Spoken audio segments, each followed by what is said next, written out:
예, 반갑습니다. 저는 서울과기대 MSD 학과의 윤관호라고 합니다. 발표를 시작하기 앞서서 일단 오늘 세미나에 초대해 주신 부산대 기계로봇 연구정보센터 관계자분들께 진심으로 감사의 말씀을 드리고요. 오늘 제가 세미나에서 말씀드릴 주제는 메타 물질입니다. 그래서 크게 두 가지 파트로 나눠져 있는데요. 첫 번째 파트에서는 메타 물질의 원리에 대해서 최대한 자세하고 그다음에 알기 쉽게 이렇게 소개를 드리고, 그다음에 사실 이 부분이 제일 중요한 부분입니다. 그리고 뒷부분에서는 메타물질 분야에서 제가 그동안 했던 연구들을 이렇게 소개를 해드리려고 합니다. 그 중에서도 이제 저도 이제 기계공학과 출신인데요.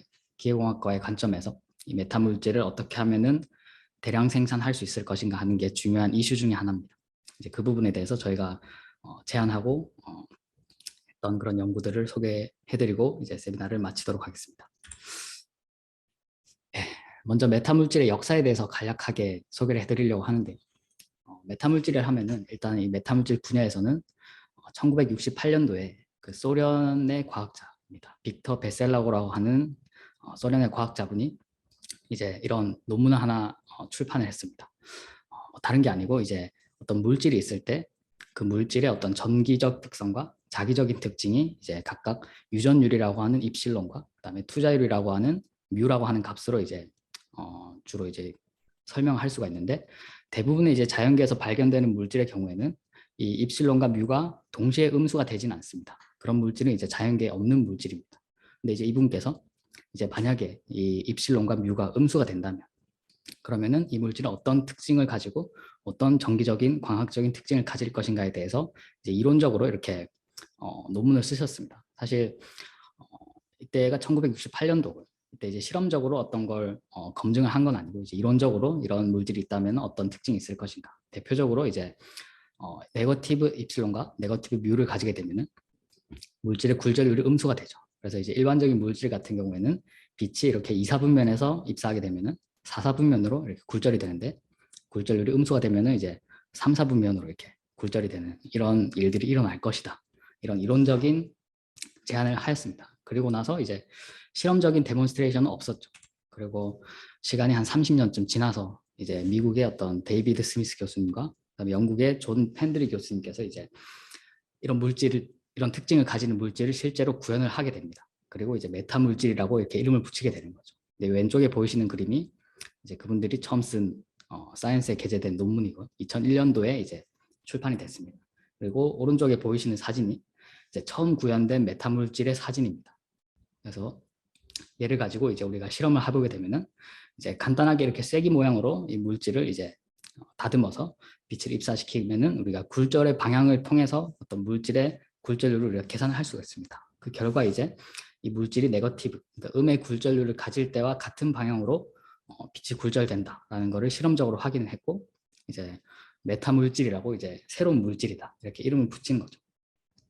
그래서 이제 여기서 이제 만약에 메타 물질 전공자가 아니신 분들이라면은 여기서 이제 의문을 가지실 만한 부분들이 보면 이 사진을 보면은 이렇게 구리 도선으로 이렇게 테플론 기판에 구리 도선으로 패터닝이 되어 있습니다. 이 사이즈가 대충 한 1mm 정도 되는데요.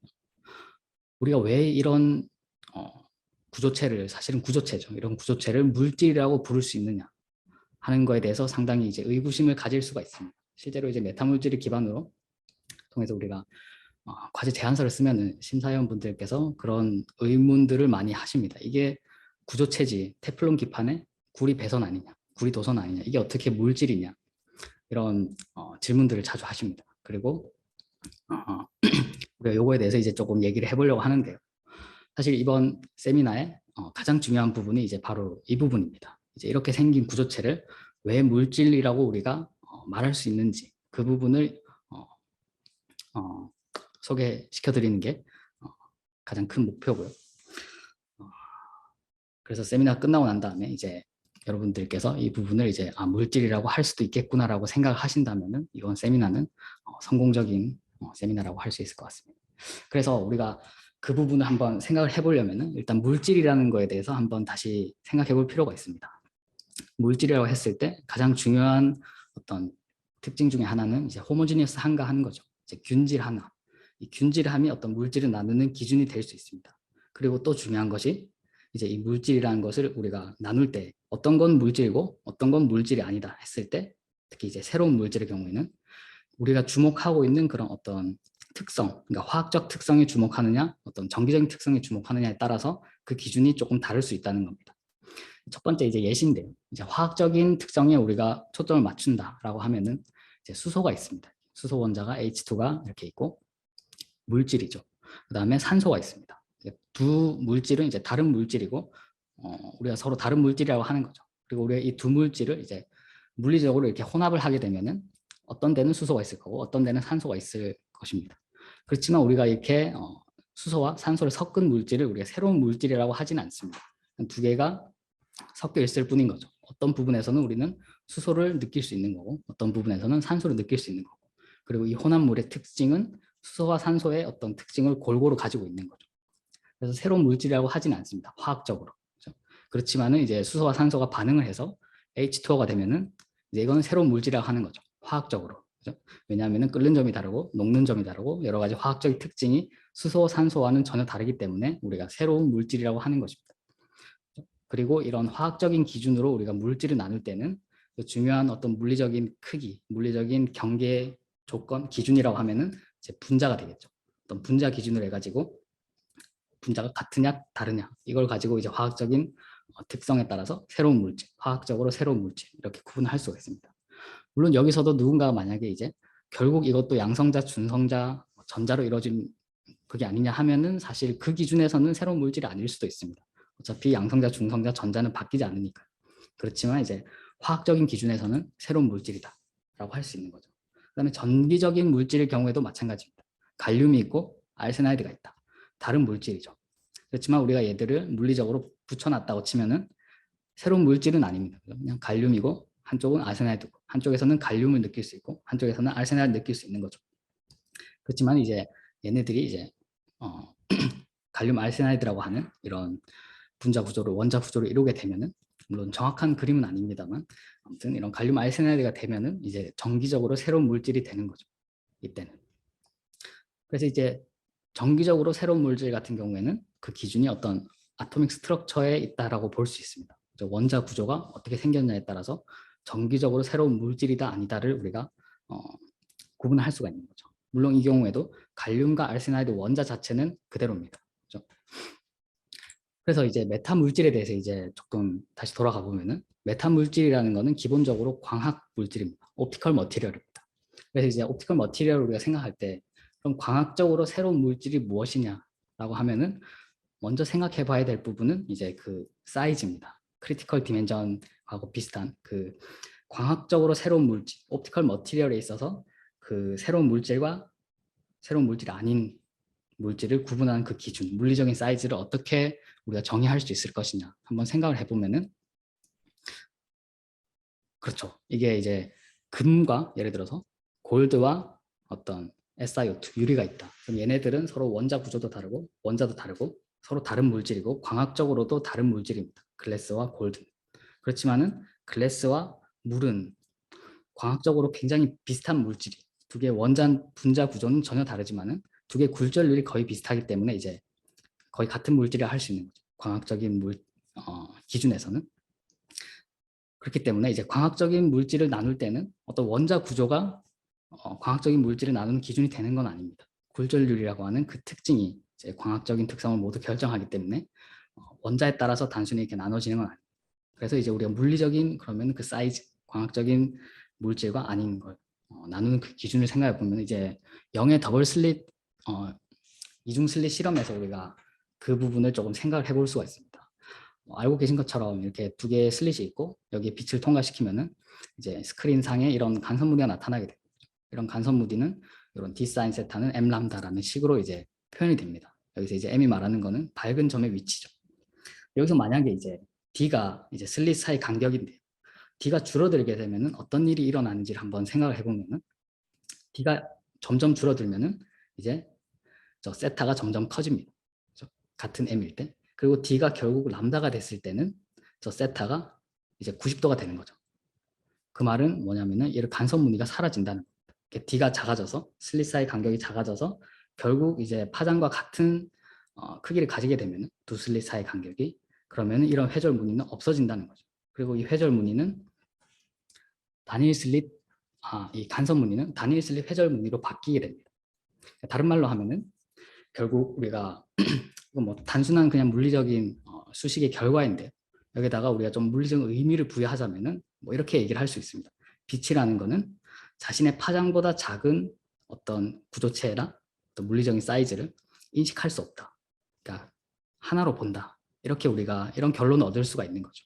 이게 이제 이 두 슬릿 사이 간격이 파장보다 클 때는 슬릿 두 개로 인식하지만은 이 두 슬릿 사이 간격이 작을 때는, 파장보다 작을 때는 결국 하나의 슬릿으로 인식을 한다. 뭐 그런 결론을 우리가 얻을 수가 있고요. 조금 정성적으로 말씀드렸지만 사실 맞는 얘기입니다. 빛이라는 건 모든 파동의 근본적인 특징 중에 하나입니다. 그 파장보다 작은 뭔가를 정확하게 인식할 수는 없습니다. 모든 파동. 그리고 이제 이 부분은 반대로 된 경우에도 마찬가지인데요. 우리가 기하광학에서 이제 렌즈를 통과한 빛이 초점에 모인다. 그러면 이렇게 한 점에 모이는 것처럼 기하광학에서는 그립니다. 그렇지만 실제로는 한 점에 모이는 게 아니고 최대로 모을 수 있는 사이즈가 이제 정해지게 되죠. 이 부분도 마찬가지로 이 최소로 모을 수 있는 사이즈도 대략 파장 정도, 우리가 사용하는 빛의 파장 정도 이하로는 빛을 모을 수가 없습니다. 이거는 이제 저희가 사용하는 어떤 현미경 시스템의 문제라기보다는 빛의 근원적인 어떤 한계라고 볼 수 있습니다. 그래서 우리가 광학적으로는 뭐 이런 한계가 있다. 빛의 파장보다 작은 뭔가를 인식할 수 없고, 빛이 자기 파장보다 작게 우리가 빛을 집속을 시킬 수도 없습니다. 그래서 우리가 현미경으로 어떤 물체를 보게 되면은 두 물체가 어느 정도 떨어져 있을 때는 떨어진 것처럼 보이지만은 이 물체 사이 거리가 점점 가까워져서 어느 일정 크기 이하로, 어떤 일정 수준 이하로 좁아지게 되면 이제 우리는 두 물체를 구별할 수 없고 이제 하나로 보이게 되는 거죠. 이 경우에도 이 두 물체 사이 거리는 우리가 사용하는 빛의 어떤 파장 정도입니다. 그래서 이 파장이라는 거는 옵틱스에서 빛과 관련된 모든 현상에서 가장 중요한 어떤 물리적인 크리티컬 디멘전이라고 할 수 있습니다. 파장보다 크냐 작냐 하는 부분들.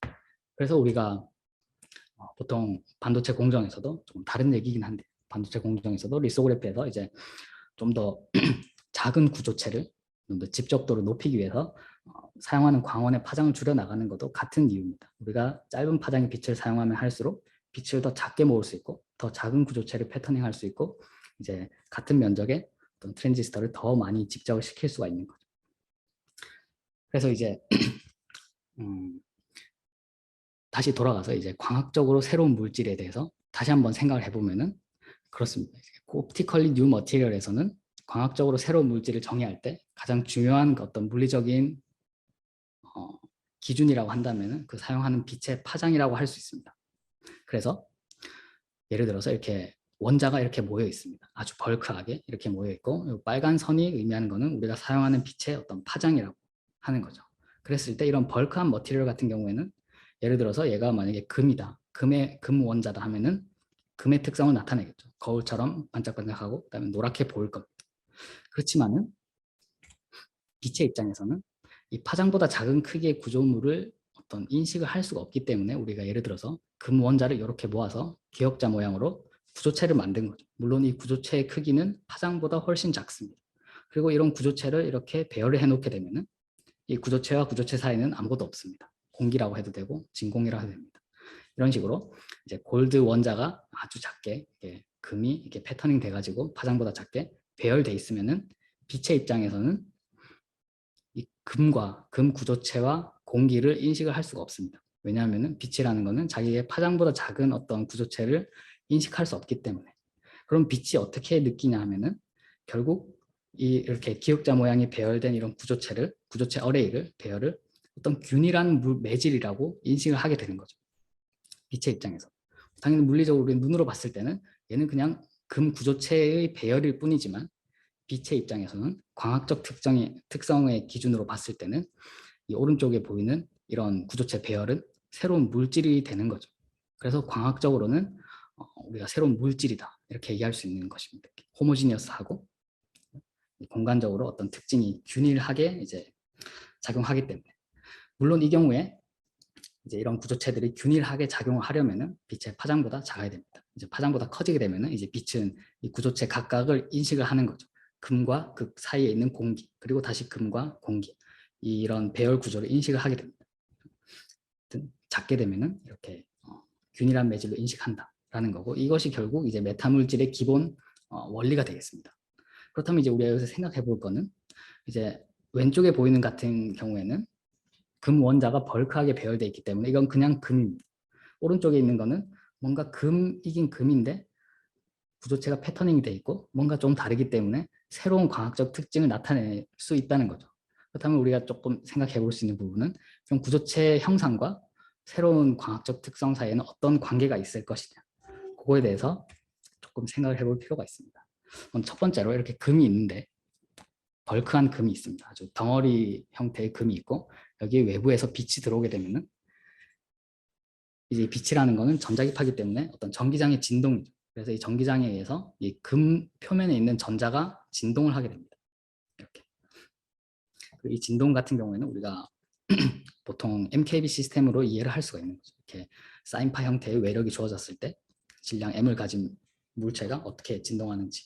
그리고 이 경우에는 스프링 포스는 없습니다. 댐핑 포스만 있는 거죠. 이랬을 때 이제 전하를 가진 입자가 외부 전기장에 의해서 진동을 하게 되면은 가속 운동을 하는 거죠. 그럼 전자가 가속 운동을 하면은 빛이 나옵니다. 전자기파를 방출하게 되는 거죠. 그랬을 때 이 전자에 의해서 방출되는 빛과 전자의 진동에 의해서 생기는 그 빛과 들어오는 빛을 수학적으로 합해주게 되면은 우리가 반사되는 빛을 구할 수가 있습니다. 그리고 이 반사되는 빛이 이 골드라는 물질의, 금이라는 물질의 어떤 과학적인 특성을 결정하게 되는 것이죠. 이게 이제 벌크한 물질에서 일어나는 이제 일들이고요. 만약에 우리가 이 금이라는 물질을 아주 작게 패터닝해서 이렇게 작게 만들었다 하면은 어떻게 되냐? 똑같은 빛이 들어왔을 때 마찬가지로 이제 전자가 진동하게 됩니다, 안에서.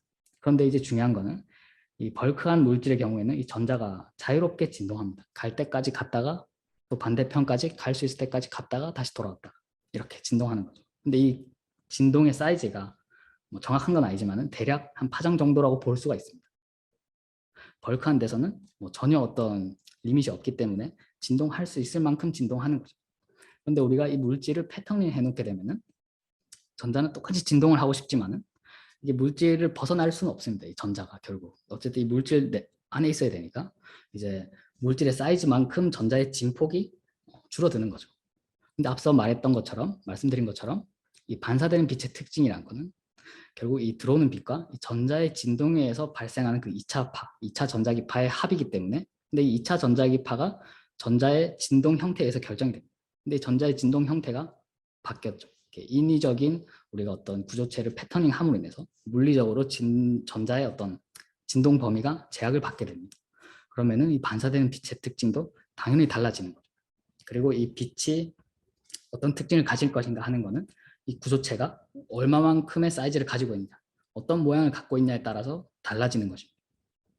그래서 이 부분이 이제 메타 물질의 가장 중요한 그런 기본적인 원리라고 할 수 있겠습니다. 좀 더 나아가면은 우리가 이 구조체를 이렇게 네모나게 패터닝을 하는 게 아니고 링 모양으로 이렇게 패터닝 해놨다 하면은 외부에서 이런 전자기파가 들어왔을 때 이 전자는 그 링을 따라서 이렇게 돌게 됩니다. 다시 말하면은 이 패터닝된 구조체의 형상에 따라서 우리가 전자의 어떤 이동 범위라고 해야 되나요? 전자의 이동 경로를 우리가 조절할 수 있는 거죠. 그러니까 자연계에서는 벌크한 물질에서는 절대 이동하지 않을, 따라가지 않을 그런 경로를 우리가 패터닝을 통해서 인위적으로 이렇게 물리적으로 길을 그렇게 만들어 놓으면은 전자는 그 길을 따라갈 수밖에 없습니다. 그래서 당연히 우리가 그 전자의 진동에 의해서 발생하는 2차파와 전자의 진동 간의 관계를 알고 있으면은 우리가 원하는 반사파를 만들기 위해서 전자가 어떤 경로로 진동해야 되는지를 계산할 수가 있고, 그 경로에 맞게 패터닝을 해주면은 어떤 물질의 광학적인 특성을 바꿀 수가 있는 것이죠. 그래서 이제 이게 이제 메타 물질의 기본적인 원리고요. 가장 오늘 세미나에서 가장 중요한 부분이라고 할 수 있겠습니다. 그리고 다시 처음으로 돌아가면은 이게 이제 처음 만들어졌던 메타 물질의 모습입니다.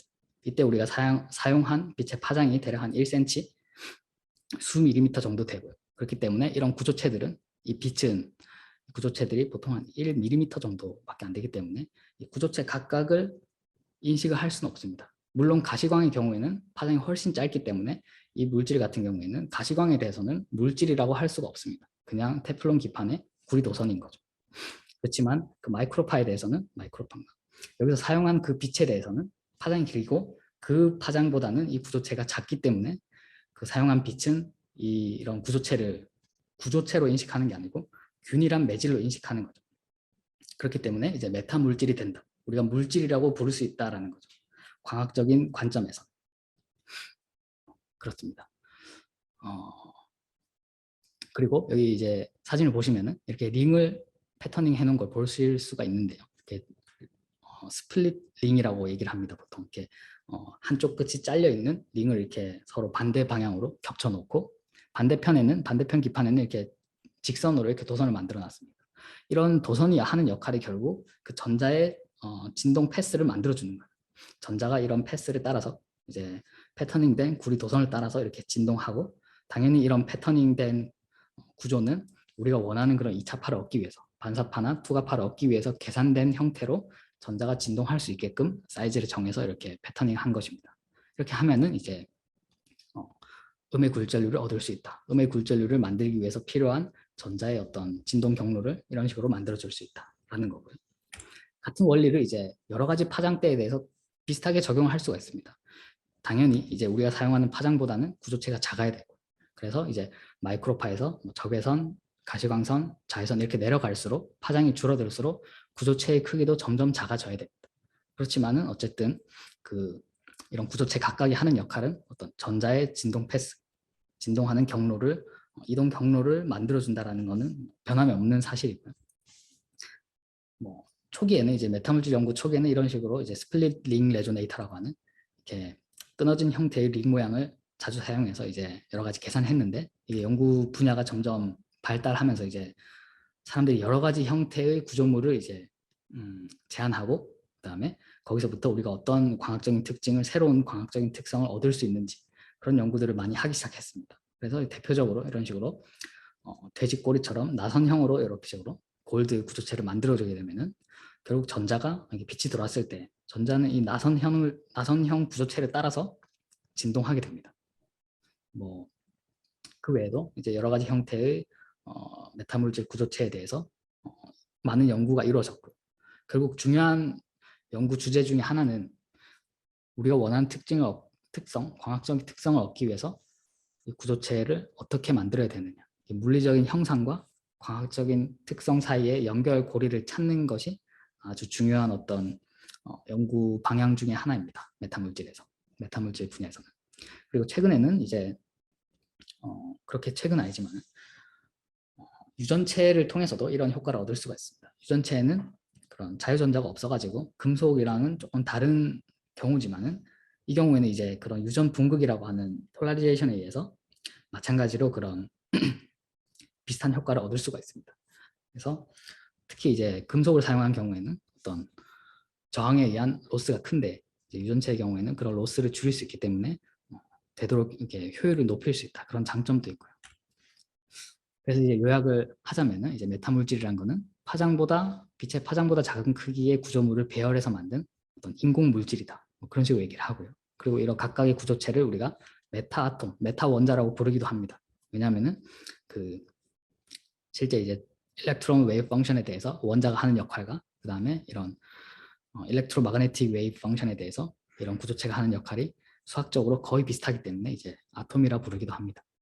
그래서 대부분의 메타물질 연구들을 보시면은 이런 다양한 구조체들을 가지고 이제 연구를 하고 있습니다. 그리고 이런 결국 그 연구들의 주된 포인트는 이런 구조체의 형상과 거기서부터 우리가 얻을 수 있는 물리적인 광학적인 특성과의 관계, 그런 것들이 되는 거고, 그리고 이런 것들을 통해서 이제 여러 가지 소자에 응용하는 연구도 많이 하고 있습니다. 라이다 같은 아주 초방막 라이다를 만드는 빔 스캐너를 만드는 연구나 아니면 렌즈, 이 부분이 아주 많이 연구가 되고 있는데요. 메타물질을 통해서 빛을 모을 수 있는 그런 렌즈를 만드는 연구, 아니면 홀로그램을 만들거나 투명 망토를 만들 수도 있고, 그 다음에 어떤 색소를 쓰지 않고 다이나 염료나 그런 걸 쓰지 않고 색을 구현하는 그런 연구들을 많이 하고 있습니다. 그래서 이제 여기까지가 이제 메타물질에 대한 기본적인 소개를 해드렸고요. 이제 남은 부분에서는 이제 제가 그 중에서 했던 연구들에 대해서 조금 소개를 해드리려고 합니다. 저는 이제 기계공학과 베이스로 이제 메타물질 분야에서 제가 주로 관심을 가지고 있었던 거는 이제 메타물질을 어떻게 하면은 이렇게 대량 생산할 수 있을 것인가, 그 부분에 대해서 되게 많은 관심을 가지고 있었습니다. 왜냐하면 이 메타물질이라는 게 결국 파장보다 작은 크기의 구조물을 만들어야 되는 건데, 가시광 같은 경우에는 나노 공정이 필요한 거죠. 500나노 이하의 사이즈로 구조체를 만들어야 되기 때문에 나노 공정이 필요한데, 나노 공정을 대량으로 할 수 있는 그런 방법이 사실 많지는 않습니다. 그래서 이제 그 부분에 대해서 저희가 했던 연구들을 소개를 해드리려고 합니다. 일단 제가 관심을 갖고 있는 분야는 렌즈 쪽이었고, 이제 렌즈가 아무래도 조금 산업적인 수요가 큰 분야이다 보니까, 이제 기존 렌즈 같은 경우에는 굴절 렌즈는 뭐 많은 장점이 있지만 단점도 여러 가지가 있습니다. 일단 이런 곡면을 만드는 데 있어가지고 여전히 많은 시간과 그다음에 노력이 필요하고, 그다음에 뭐 수차를 없애기 위해서 비구면 렌즈를 만드는 경우에는 조금 더 공정 난이도가 올라가고, 그다음에 또 특히 무겁습니다. 더 이상 두께를 줄이기도 힘들고. 그래서 이제 보통 우리가 쓰는 스마트폰에서 이런 식으로 카메라가 튀어나오고, 내년부터 이제 아이폰에는 카메라가 들어간다고 하는데 잘 모르겠습니다. 아무튼 이런 카메라 모듈을 뜯어보면 렌즈가 한 8개 정도 들어갑니다. 근데 이 렌즈가 차지하는 부피가 한 7, 80% 되기 때문에 이런 문제가 생기는 거죠. 이걸 줄이기가 힘든. 그래서 이제 메타 렌즈에 대해서 사람들이 관심을 많이 가지고, 아주 얇습니다. 사실 메타 렌즈만 보면은 두께가 1 마이크로미터 이하이기 때문에 아주 얇은 어떤 옵티컬 모듈을 우리가 구현할 수 있을 것이다, 이렇게 기대를 하고 있고, 실제로 이제 메타 렌즈 관련해서 좀 선구적인 연구를 하셨던 그 하버드의 카파소 교수님 연구실에서는 이제 창업을 해가지고 메타렌즈라는 회사를 만들어서 실제 메타렌즈를 상용화하려고 이런 많은 노력을 하고 있습니다.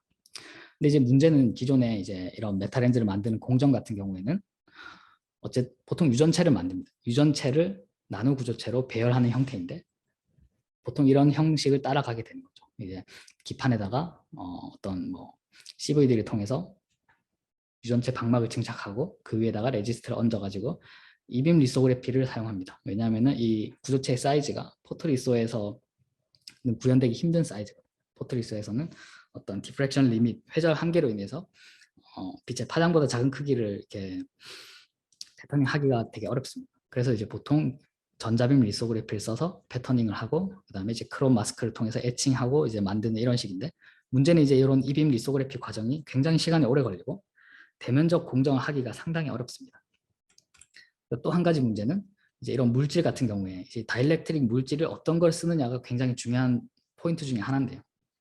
실리콘 같은 걸 쓰게 되면은 뭐 이렇게 할 수 있지만은 증착도 할 만하고 에칭도 꽤 잘 되는 편입니다. 그렇지만 이제 좀 더 높은 효율을 얻으려고 최근에는 이제 TiO2를 쓰게 되는데, 이 TiO2 같은 경우에는 이렇게 CVD를 올리게 되면은 어떤 이바포레이션 하거나 스퍼터링 하게 되면 크랙이 많이 생겨서 사실 방막을 올리기가 쉽지 않습니다. 그래서 이제 ALD를 쓰게 되는데, ALD를 통해서 TiO2를 올리면은 이 높이가 공정도 꽤나 달라져야 되고, 이 높이가 상당히 높기 때문에 사실 그렇게 쉬운 공정은 아닙니다. 물론 상용화하기도 쉬운 공정은 아니라고 생각을 하고 있고요. 그래서 이제 결국 문제는 이런 EBL, EBL의 낮은 생산성과 낮은 어떤 패터닝 속도, 이런 부분들을 이제 어떻게 해결할 것이냐, 그리고 이를 통해서 어떻게 하면은 대면적 메타물질을 만들 거냐 하는 것이 이제 주 포인트였습니다. 그리고 이 문제는 그 생산 비용과 그다음에 생산 면적, 우리가 만들 수 있는 면적, 이런 문제는 이제 2019년에 메타 렌즈라는 게 월드 이코노믹 포럼에서 10대 기술로 이렇게 선정이 됐는데, 그 리포트에서도 마찬가지로 이제 여전히 가격이 너무 비싸다. 일렉트론빔 리소그래피를 사용하기 때문에, 전자빔 리소그래피를 써서 만들어야 되기 때문에 여전히 비싸다. 그리고 이 부분이 메타물질의 어떤 상용화를 위해서 가장 큰 걸림돌 중에 하나라고 이렇게 지적을 하고 있습니다. 그래서 우리가 가장 쉽게 생각할 수 있는 그런 나노 구조체를 대량 생산하는 방법이라고 하면은 임프린트를 생각을 할 수가 있는데, 임프린트를 하기서 만든다면 대략적인 공정 프로세스는 이렇게 됩니다. 기판에다가 이제 유전체 방막을 올리고 임프린트 레진을 깔고 이제 미리 만들어둔 몰드로 찍는 거죠. 이 몰드 같은 경우에는 이제 뭐 물론 전자비움 리소그래피로 만들어야겠지만 한 번 만들어 놓으면 계속 쓸 수 있기 때문에 사실 뭐 그렇게 부담스럽지는 않습니다. 그래서 이제 뭐 압력을 가하고 UV를 통해서 이제 에칭한다. 이렇게 하면은 이제 우리가 이런 구조체를 대량 생산할 수 있는 거죠. 그렇지만 여기 이제 가장 큰 문제 중에 하나가 결국 높은 효율을 얻으려면 예를 들어서 메타 렌즈를 만들었다. 메타 물질을 가지고 렌즈를 만들었다 하면은 우리가 100이라는 빛을 넣었을 때 그걸 통과해서 모이는 빛이 적어도 한 98 이상은 돼야지, 적어도 90 이상은 돼야지 이제 우리가 렌즈로 사용을 할 수가 있는데, 이제 기존에 쓰는 어떤 자주 쓰는 실리콘 같은 경우에는 100이라는 빛이 들어가면은 그걸 통과해서 실제 모이는 빛은 굉장히 낮습니다. 10% 정도. 그래서 사실 만들 수는 있어도 이게 실질적으로 효과는 없는 거죠. 굴절 렌즈 같은 경우는 거의 90% 이상이 렌즈를 통과해서 저점에 모이는데 이제 투과율이 너무 낮으면 쓸 수가 없기 때문에 결국 어떤 물질을 통해서 그런 메타 원자를 만들 것이냐, 나노 구조체를 만들 것이냐 하는 게 가장 중요한 부분 중에 하나고요. 이제 사람들이 많이 쓰는 것 중에 하나가 TiO2랑 갈륨 나이트라이드입니다. 두 개가 이제 이런 메타 물질을 만들 때는, 특히 유전체로 만들 때는 굴절률이 높고 그다음에 그 손실은 낮은, 다시 말하면 투명하면서도 굴절률이 높은 물질이 요구되는데, 실리콘 같은 경우에는 굴절률은 높지만은 투명하지는 않습니다. 이게 색깔이 있거든요. 흡수가 있기 때문에 투명하지 않고, TiO2랑 갈륨 나이트라이드는 이제 굴절률은 충분히 높은데 이제 투명하기도 하고, 근데 TiO2 같은 경우에는 이제 500나노 이상의 어떤 ALD 공정이 필요로 하고, 갈륨 나이트라이드도 마찬가지로 어떤 500나노 이상의 MOCVD 공정을 요구를 합니다. 필요합니다. 이 두 개의 공정이 쉽지 않기 때문에 사실 NIL을 쓴다 해도, 임프린트를 한다 해도 얘네들을 증착하고 그리고 에칭하는 건 더 어렵습니다. 에칭하는 과정에서 또 많은 문제가 있기 때문에 실질적으로 이제 임프린트를 통해서 대면적 생산하는 것도 쉽진 않다, 이렇게 말씀드릴 수가 있고요. 그래서 이제 저희가 제안한 새로운 공정은, 만약에 이 레지스트 자체가 어떤 메타 물질로서 기능할 수 있다면은 그러면은 이 레지스트를 에칭 마스크로 쓸 게 아니고 바로 구조체로 쓰면 어떨까 하는 생각을 했습니다. 그래서 이렇게 되려면 이제 두 가지 큰 어떤 부분이 충족이 돼야 되는데, 첫 번째는 일단 패터닝 자체를 우리가 100나노 이하의 크기로, 그 다음에 아주 고종횡비를 가지는 그런 구조체로 우리가 몰드를 찍을 수가 있어야 됩니다. 레지스트가 그런 마스크도 그런 마스크가 필요하고, 레지스트도 그걸 구현할 수 있는 그런 특성을 가지고 있어야 되고, 두 번째로는 이 레지스트 자체도 높은 인덱스를 가져야 됩니다. 굴절률이 높아야 됩니다. TiO2나 어떤 갈륨 나이트라이드와 마찬가지로. 이제 첫 번째 같은 경우에는 이제 보통 임프린트에 쓰는 마스크는 그 소프트 몰드는 PDMS를 사용하게 되는데, 우리가 이런 실리콘 마스터 몰드에 이거는 이제 예시로 만든 그런 메타 표면 메타 물질입니다. 이거를 이제 PDMS로 이렇게 복제를 뜨게 되면은, 사실 PDMS가 400나노 이하 크기를 가지는 구조체는 조금 복제가 잘 안 됩니다. PDMS가 점성이 되게 높기도 하고, 그래서 이제 이를 통해서 우리가 레진을 찍으면은 제대로 나오지가 않죠.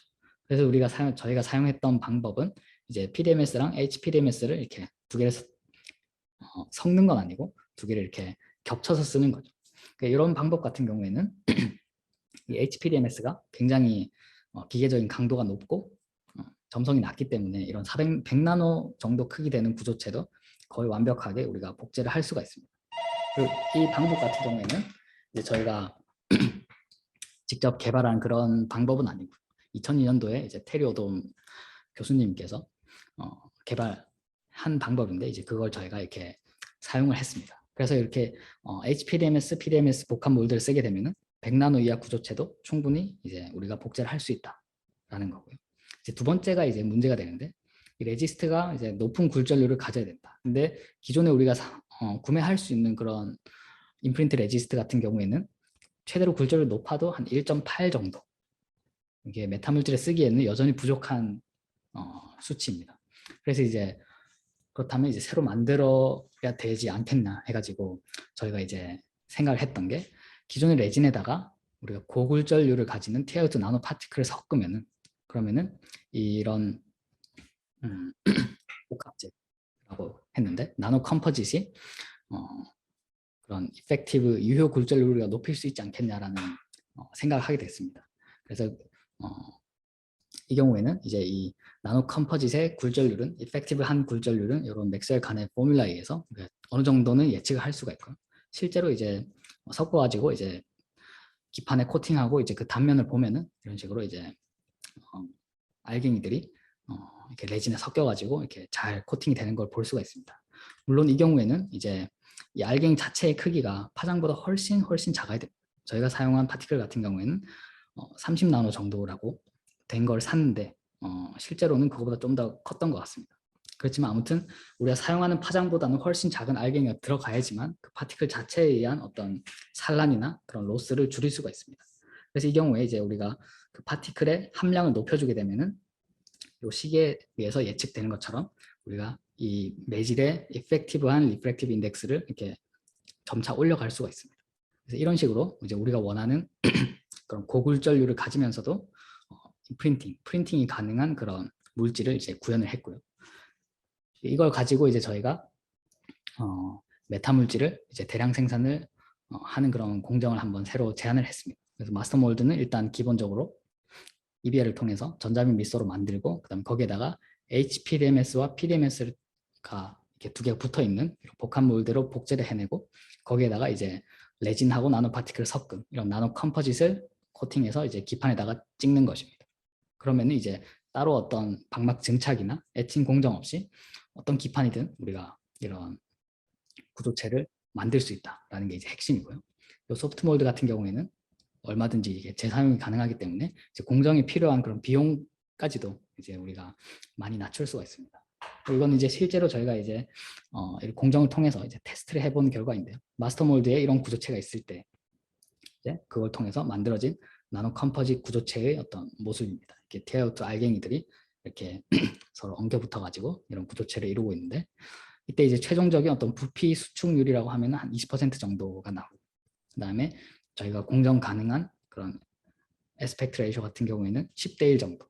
이거 이상은 저희가 따로 해보진 않았는데 그 이상도 충분히 가능하지 않을까 그렇게 생각하고 있습니다. 10대 1 같은 경우에는 저희가 메타 물질을 만들 때 필요한 어떤 종행비라서 이제 10대 1까지는 충분히 된다는 것을 이렇게 실험적으로 데모를 했습니다. 그리고 기판의 경우에도 저희가 사용한 이런 소프트 몰드가 굉장히 유연하기 때문에 어떤 뭐 글래스 기판에도 패턴을 전사할 수 있고 어떤 커브 기판이나 어떤 유형 기판상에도 충분히 우리가 메타 물질을 이렇게 전사를 시킬 수가 있습니다. 커브드 공면 기판과 그다음에 유형 기판 경우에는 이제 기존 EBL 공정하고는 호환성이 되게 좋지는 않습니다. 커브 같은 경우에는 일단 EBL 장비 자체에 로딩하기가 쉽지가 않고 이제 유형 기판 같은 경우에는 중간에 유기용매를 많이 쓰기 때문에 거기에서 이제 좀 문제가 생길 가능성이 굉장히 높습니다. 그래서 이제 어쨌든 저희가 이렇게 대면적 메타 물질을 만들 수 있는 공정은 확보를 했고, 그다음에 이걸 가지고 이제 저희가 메타 렌즈를 디자인했습니다. 이제 가시광 영역에서 작동하는 메타 렌즈를 디자인했고요. 메타 렌즈 같은 경우에는 어떤 구조체를 어떻게 배열해야 될 것인가에 대해서는 이미 널리 알려져 있고 여러 가지 방법이 나와 있습니다. 충분히 그런 방법들이 잘 작동하기 때문에 이제 이미 개발된 방법 중에 하나를 사용했고요. 그래서 이제 그 문제는 이제 이런 식으로 뭐 우리가 V자 쉐입의 안테나를 가지고 위상을 조절할 수도 있고 아니면은 이렇게 직사각형 모양의 막대 모양 구조체를 가지고 돌려가면서 위상을 조절할 수도 있고 어떤 원기둥 형태의 구조체를 점점 사이즈를 변화시켜가면서 위상을 조절할 수도 있습니다. 어떤 걸 쓰더라도 우리가 렌즈를 구현하는 데는 전혀 문제가 없지만 각각이 가지는 특징이 조금씩 다르긴 합니다. 어쨌든 중요한 거는 대략적으로 이런 식으로 이런 모양의 구조체를 가지고 메타 물질을 디자인할 수 있고 우리가 해야 될 거는 구체적인 사이즈를 이제 결정하는 거죠. 얘네들의 어떤 주기가 얼마고 가로 길이가 얼마고 높이가 얼마고 세로가 얼마고 이런 것들을 잘 정해야지 우리가 효율을 높일 수가 있습니다. 거기에 저희는 이제 맥심이라고 하는 이것도 이제 저희가 메타 물질 설계용으로 따로 이제 제작한 프로그램입니다. 이걸 써가지고 계산해 보면은 이제 이 구조체의 랭스와 위스는 고정돼 있고 이제 하이트를 변화시켰을 때 우리가 그 원하는 그 투과율 에피션시가 한 90%까지는 올라갈 수 있다라는 거를 이제 계산을 통해서 이제 저희가 설계를 했고요. 이 프로그램은 이제 저희가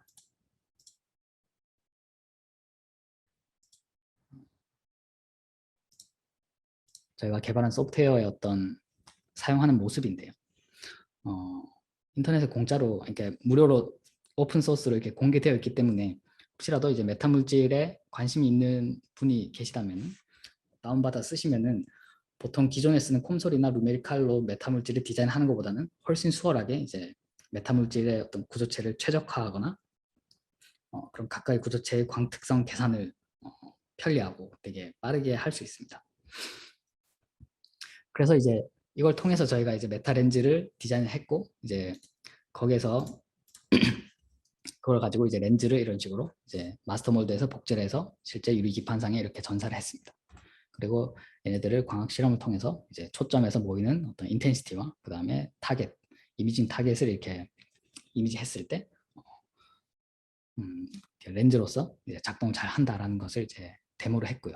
그 다음에 어떤 저희가 개발한 이 나노 컴포짓 프린팅 공정과 이제 다른 기존에 이제 메타 물질을 만들었던 연구들하고 이렇게 비교를 해보면은 일단 재료에 따라서 이제 금속을 쓰는 것 같은 경우에는 메타 물질의 어떤 에피션시, 효율이 한 3% 이내로 매우 작습니다. 다시 말하면은 100이란 빛이 들어갔을 때 실제 초점으로 모이는 빛은 3% 정도밖에 안 된다는 거죠. 이 경우에는 실제로 이제 상용화 가능성 거의 없다고 보면 되고, 실리콘을 쓰게 되면은 조금 더 이제 효율을 높일 수는 있지만 52%가 된다 해도 여전히 이제 실제 렌즈로서 이제 응용하기에는 이제 부족한 부분이 많습니다. 하지만 이제 TiO2를 쓰게 되면은 이제 90%까지 올릴 수 있고, 마찬가지로 이제 저희가 개발한 공정을 쓰면은 마찬가지로 이제 90%까지 이제 이론적으로는 90%까지 효율을 높일 수가 있다 하는 거기 때문에 이제 저희 방법이 이제 다른 기존의 어떤 적용되던 그런 공정 방법에 비해서 충분히 메리트가 있지 않나 이렇게 생각하고 있고요. 그리고 크리스탈린 실리콘 같은 경우에는 52%까지 올릴 수는 있지만 이 공정 자체가 굉장히 복잡합니다. 우리가 어떤 아무 기판에나 크리스탈린 실리콘을 성장시킬 수 있는 것, 성장시킬 수가 없기 때문에 성장된 크리스탈린 실리콘을 떼가지고 이제 옮기는 방식을 써야 되고, TiO2 같은 경우는 앞서 말씀드린 것처럼 이제 ALD 공정이 굉장히 많이 필요하기 때문에 그 자체로도 조금 챌린징한 그런 부분이 있습니다. 그리고 이제 마지막으로 시간이 조금 길어졌는데, 마지막으로 이제 저희가 개발한 이런 나노 컴포짓 프린팅 같은 경우에는 파티클을 바꿈으로써 우리가 다른 파장대에도 충분히 적용이 가능합니다.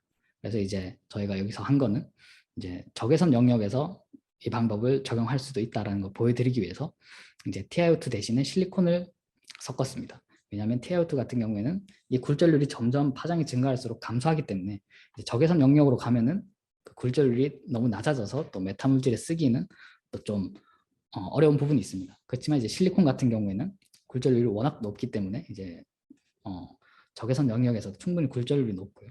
그리고 적외선 영역에서는 실리콘은 거의 투명합니다. 눈으로 보기에는 투명하지 않지만 적외선 영역에서는 거의 투명해서 우리 옵티컬 로스를 많이 줄일 수가 있고요. 그래서 저희는 이렇게 실리콘 파티클을 섞어서 이번에는 이제 나노 컴포짓 그런 나노 복합재를 만들었고, 이제 그거의 광특성을 측정하고 그거에 기반해서 이제 이런 구조체를 디자인했습니다. 이 경우에는 이제 어떤 막대가 돌아가는 형태가 아니고 원기둥의 지름을 변화시키는 식으로 이제 메타 렌즈를 디자인을 했고요. 이게 이제 제작된 마스터 몰드와 이제 거기서 이제 저희가 전사시킨 그런 최종 나노 구조체의 모습입니다. 조금 디펙이 많긴 한데, 그리고 이게 이제 저희가 여기서 만들었던 어떤 그 메타렌즈 사이즈는 한 4mm 정도, 그 다음에 NA가 0.1이고, 그 다음에 작동 파장대는 940나노라서 이게 CCTV에 주로 사용되는 그런 파장대입니다. 초점 거리는 한 2cm 정도 되고, 이제 기존에 이제 어떤 IR 렌즈랑 비교했을 때 사실 기판 두께를 제외하면은 메타 렌즈의 두께는 거의 없다고 볼 수 있습니다. 그리고 아까 이전에 말씀드린 것처럼 이게 눈으로 보기에는 갈색처럼 보이지만은 적외선 영역에서는 사실 투명한 그런 부분. 그리고 이제 한 가지 부분은 이제 임프린트를 하게 되면은 항상 밑에 이렇게 레지듀얼 레이어가 쌓이게 되는데요. 이 부분이 사실 메타 렌즈에서는 크게 별다른 역할을 하지 않기 때문에 저희가 따로 이런 레지듀얼 레이어를 없애주지 않아도 메타 렌즈를 구현하는데 전혀 문제는 없었습니다. 그리고 이제 이게 실제로 렌즈로 작동하는가 이거를 이제 테스트 해보기 위해서 시모스 센서에다가 렌즈를 달아서 실제 이미징을 해보면은 이미징이 잘 된다라는 걸 이제 실험적으로 확인했고요. 그래서 이제 마지막으로 이제 오늘 세미나 내용을 이제 요약을 해드리면은 결국 그 메타 물질이라는 거는 우리가 가끔 메타 표면이라고 부르기도 합니다. 메타 물질이라고 할 때도 있고 메타 표면이라고, 메타 서페이스라고 하기도 하는데 어쨌든 빛의 파장보다 작은 크기의 구조물을 배열해서 기존의 어떤 우리가 자연계에서 찾지 못하는 그런 물질의 광특성을 구현하는 그런 연구 분야라고 할 수 있고요. 그 중에서 저는 어떤 기계공학의 관점에서 얘를 대량 생산하기 위해서 나노 컴포짓이라는 어떤 물질을 프린팅하고 걔를 가지고 이제 우리가 메탄 물질을 대량 생산할 수 있다. 뭐 그런 연구들을 계속 진행해왔고 이제 앞으로는 이제 이런 부분들을 조금 더 시스템적으로 이제 만들어 보려고 하는 그런 연구들을 하고 있습니다. 네, 여기까지 해서 제 발표를 마치도록 하고 들어주셔서 감사합니다. 예, 첫 번째 질문 같은 경우에는 되게 좋은 질문을 해주셨는데요. 이렇게 TiO2를 주로 실리콘과 TiO2를 주로 사용하는 것 같은데 이제 이 물질을 사용한 주된 이유와 이제 추가적으로 이용할 수 있는 다른 물질 같은 경우에는 일단 저희가 실리콘하고 티타늄을 주로 사용하는 이유는 실리콘 같은 경우 일단은 저희가 그 높은 굴절률이 요구가 됩니다. 메타물질 만들려면은 일단 그 빛이 들어왔을 때 그 구조체 안에 빛이 강하게 이렇게 갇힐 수가 있어야 됩니다. 저희가 모을 수가 있어야 되는데 이게 모이려면은 그 물질 자체가 되게 높은 굴절률을 가지고 있어야 돼요. 그렇기 때문에 이제 높은 굴절률을 가진 그 유전체 물질 하면은 이제 대표적으로 실리콘. 실리콘 특히 이제 공정이 되게 쉽기 때문에 실리콘을 많이 쓰는데 이제 옵티컬 로스가 되게 크기 때문에 사실 효율을 높이고 싶다면은 실리콘을 쓸 수는 없습니다. 그리고 이제 티타늄 같은 경우에는 이 TiO2 같은 경우에도 마찬가지로 굴절률이 굉장히 높은 편에 속하는 물질이고요. 그 다음에 이제 ALD를 통해서 증착은 이제 비교적 쉽게 할 수 있기 때문에 이제 TiO2를 많이 쓰고 마찬가지로 이제 굴절률이 되게 높기 때문에 갈륨 나이트라이드도 많이 사용을 하고 있습니다. 근데 갈륨 나이트라이드 같은 경우에는 제가 알기로는 이제 대만에 있는 어떤 연구 그룹 딱 한 군데서 이제 갈륨 나이트라이드를 쓰고 있는데 거기랑 이제 프랑스랑 그 대만 같은 경우에는 그 공정 자체를 그 TSMC 파운드리에서 이렇게 공정을 한다고 들었습니다. 그게 이제 증착도 그렇고 애칭도 그렇고 그게 막 이렇게 쉽게 되는 물질은 아닌 것 같더라고요. 그래서 이제 아무튼 굴절률이 높은 물질을 이제 주로 사용을 하고 있고 다른 물질 같은 경우에는 TiO2랑 갈륨 나이트라이드 제외하고는 딱히 다른 물질은 사용하는 게 없는 것 같습니다. 간혹 이제 실리콘 나이트라이드나 어떤 글래스까지도 되게 굴절률이 높지 않은데 쓰는 물질이 있긴 한데 그거 같은 경우에는 이제 효율이 TiO2나 갈륨 나이트를 쓸 때만큼 그렇게 높게 나오진 않습니다.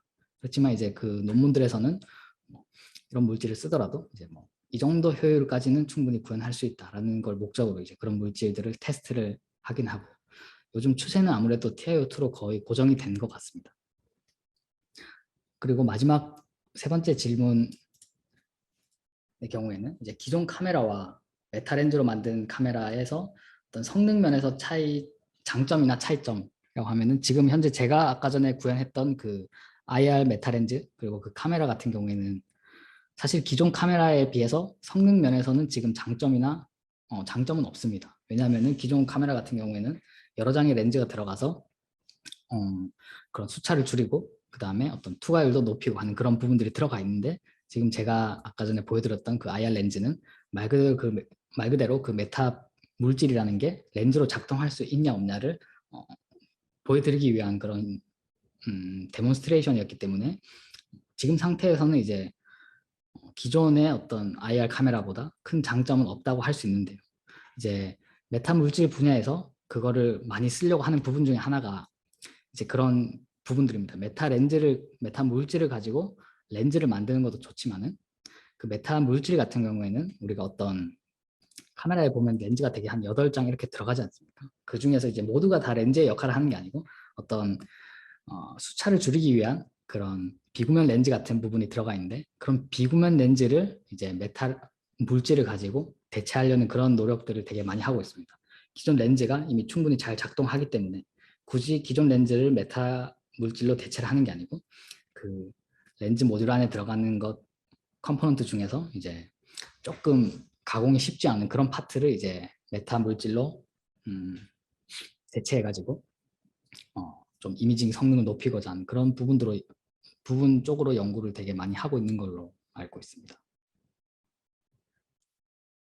제가 지금 영어로 기억이 잘 안 나는데 일단 저희가 마스터 몰드를 만들면은 거기에다가 이제 저희가 소프트 몰드를 먼저 거기서 복제를 할 때 저희가 일단 마스터 몰드 자체를 코팅을 하고 그게 저희가 처음 마스터 몰드 자체는 이제 액체에 넣어서 코팅을 했습니다. 그 다음에 거기서 이제 소프트 몰드를 복제하고 나면은 그 소프트 몰드 자체에서 그 다음 나중에 또 최종 구조체를 복제하기 전에 이 소프트 몰드 자체는 이제 그 베이퍼 그 단분자 이렇게 단원자 코팅인가 모노레이어 코팅을 이렇게 했습니다. 이렇게 기화시켜 가지고 하는 부분으로 이렇게 이걸 해야지 이제 나노 컴포짓이 이게 소프트 몰드에서 떨어지고 이걸 안 하면 이제 분리가 안 돼 가지고 사실 전사가 잘 안 됐었습니다. 예. 그 부분 같은 경우에는 사실 아까 전에 제 발표 자료에 밑에 논문 참조를 달아놨었는데 그 논문에 보면은 이제 어떤 방식을 통해서 우리가 이렇게 코팅을 했고 그다음에 그 소프트몰드도 어떻게 코팅했는지 그거를 사실 자세하게 적어놔서 혹시 제가 이렇게 말로 이렇게 설명드리기는 조금 내용이 좀 복잡해가지고 참조하시면은 충분히 알 수 있을 것 같습니다.